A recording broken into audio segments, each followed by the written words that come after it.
सिंधिया राज परिवार का 40 साल पुराना संपत्ति विवाद अब सुलझता हुआ दिखाई दे रहा है। इस विवाद के मामले में जो महासमझौता हुआ था, 35 पेज के इस महासमझौते के दस्तावेज ज्योतिरादित्य सिंधिया और उनकी बुआ, तीनों बुआओं के वकीलों ने कोर्ट में पेश कर दिए हैं।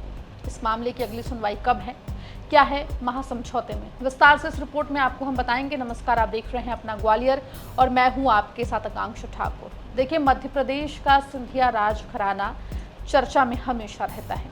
राज परिवार पॉलिटिक्स में एक्टिव है। मध्य प्रदेश से लेकर राजस्थान तक सिंधिया राज घराने की गूंज जो है वो सुनाई देती है।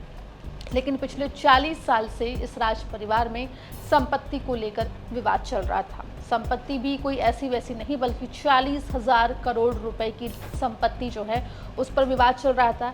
ये विवाद माधवराव सिंधिया की मृत्यु से पहले का है। माधवराव सिंधिया की मृत्यु के बाद भी विवाद लगातार चलता रहा।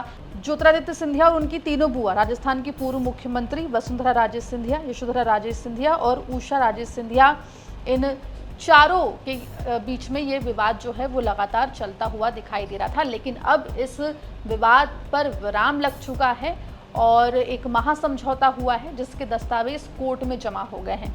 आपको बता दें कि ग्वालियर हाईकोर्ट में सुनवाई हुई 40,000 करोड़ की संपत्ति के मामले में, जो कि सिंधिया राज परिवार से जुड़ी हुई है।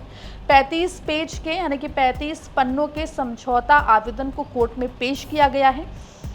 ये भी आपको बता दें कि न्यायाधीश विशाल अखंड ने रिकॉर्ड रूम से रिकॉर्ड तलब किए हैं और अब इस पूरे मामले की जो अगली सुनवाई है वो 20 जुलाई को होने वाली है।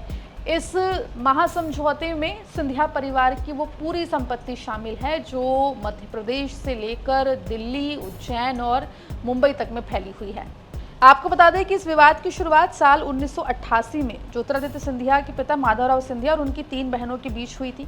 साल 2001 में माधवराव सिंधिया के असमय निधन के बाद भी ये कानूनी जंग जारी रही। साल 2010 में राजमाता की बेटियों ने अदालत में दावा ठोका कि पिता जीवाजीराव सिंधिया की पैतृक संपत्ति में बेटियों का भी समान हक है। 16 साल जिला कोर्ट और फिर साल 2017 में ये मामला हाई कोर्ट पहुंचा। लेकिन हाल ही में कोर्ट के निर्देश के बाद दोनों पक्षों ने दूरियां मिटाकर समझौते का रास्ता चुना था। अब सवाल यह है कि इस समझौते में किसको क्या मिला है। आपको बता दें, इसे ऐसा वैसा नहीं बल्कि महासमझौता कहा जा रहा है और इसके तहत एक फॉर्मूला तय किया है जिसके तहत संपत्ति का जो बंटवारा है, जो हिस्सेदारी है, वो तय की गई है। सूत्रों की माने तो इस महासमझौते का फॉर्मूला बहुत सिंपल है। फॉर्मूला ये है कि जो जिस जगह पर काबिज है वो संपत्ति उसी की रहेगी, यानी कि वर्तमान में जो जिसके पास कब्जा है, अंतिम मालिकाना हक उसी का माना जाएगा, भले ही कागजों में वो संपत्ति किसी भी ट्रस्ट की या किसी भी पक्ष के नाम हो। दिल्ली की सिंधिया पोर्ट्रीज की जिन 3 आलीशान कोठियों में सिंधिया की तीनों बुआएं वसुंधरा, यशोधरा और उषा रहती हैं, उनके पास रहेगी। सिंधिया इन्वेस्टमेंट प्राइवेट लिमिटेड और ग्वालियर चंबल की कमान जो है वो ज्योतिरादित्य सिंधिया के पास रहेगी।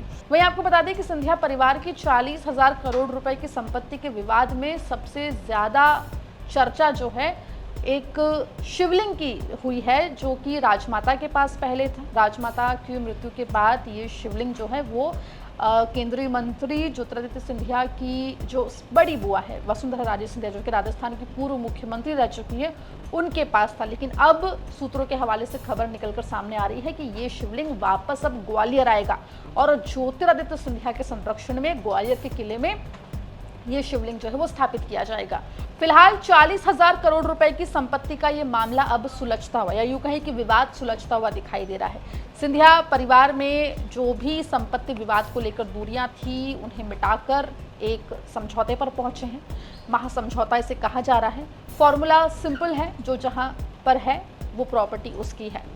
और आपको बता दें कि 20 जुलाई को इस मामले की अगली सुनवाई होनी है। माना जा रहा है कि 20 जुलाई को इस पूरे विवाद का पटाक्षेप जो है वो हो जाएगा। मामले में जो भी अपडेट होगा एमपी तक आप तक लेकर आएगा। मध्य प्रदेश जुड़ी तमाम खबरों के लिए बने रहिए एमपी तक के साथ।